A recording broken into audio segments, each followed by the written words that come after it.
Hello viewers, agriculture tips বাংলায় আপনাদের স্বাগতম। আজকের ভিডিওতে আপনাদের জানাবো বাদাম চাষে উচ্চ ফলন কিভাবে করবেন। কৃষক বন্ধুরা, আপনারা অনেকেই বাদাম চাষ করেন ঠিকই, কিন্তু সঠিক পরিচর্যা করতে না পারার কারণে ফলন ঠিকঠাক হয় না। আজকের ভিডিওতে আপনাদের এমন কিছু পরিচর্যার কথা জানাবো, ওইভাবে পরিচর্যা করলে আপনাদের প্রতি বিঘাতে 8 থেকে 10 কুইন্টাল বাদাম ফলাতে পারবেন।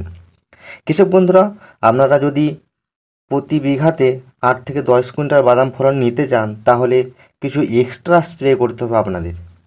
ভিডিওটি না টেনে সম্পূর্ণ দেখতে থাকুন এবং টিপসগুলি ফলো করুন, আর বাদাম চাষের ফলন বাড়িয়ে তুলুন।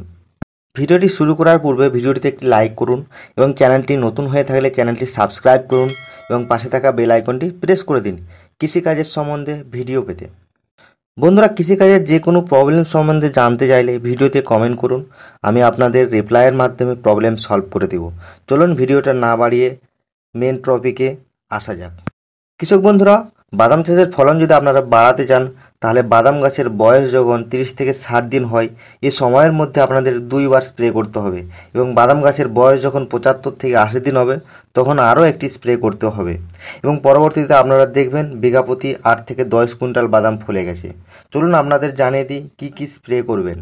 কৃষক বন্ধুরা, আপনারা যখন প্রথম স্প্রে করবেন, যেই কম্বিনেশনটা নেবেন সেটা হলো ছত্রাকনাশক, কীটনাশক, এনপিআর এবং সাথে টনিক নেবেন। ছত্রাকনাশক হিসেবে নেবেন হেক্সাকোনাজল 5%। এই ছত্রাকনাশকটি বাদাম গাছের যে ছত্রাকগুলিকে নিয়ন্ত্রণ করেন সেগুলি হলো লিফ স্পট বা পাতায় দাগ পড়া, rust, powder mildew, anthracnose, scab, blight, collar rot ইত্যাদি ছত্রাককে নিয়ন্ত্রণ করে থাকে।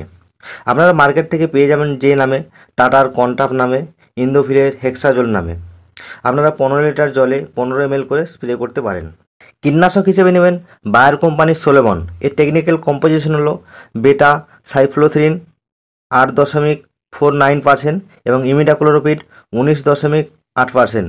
এটা যদি না পান, তাহলে আপনারা মার্কেটে সিনজেন্টার অ্যালিকাও দিতে পারেন। যদি আপনারা সোলোমান স্প্রে করেন, তাহলে 15 লিটার জলে 15 ml করে স্প্রে করবেন, আর অ্যালিকা স্প্রে করলে 10 ml করে স্প্রে করবেন। এনপিকে হিসেবে আপনারা নেবেন 19-19-19। আপনারা মার্কেটে বিভিন্ন কোম্পানির এনপিকে পেয়ে যাবেন। 15 লিটার জলে 100 থেকে 120 গ্রাম করে স্প্রে করবেন, এবং ফুল আসার জন্য টনিক হিসেবে আপনারা টাটার বাহার নিতে পারেন, অথবা ইন্দোফিল কোম্পানির ইনার্জিয়াম ভাইটালও নিতে পারেন। 15 লিটার জলে 25 ml করে স্প্রে করবেন।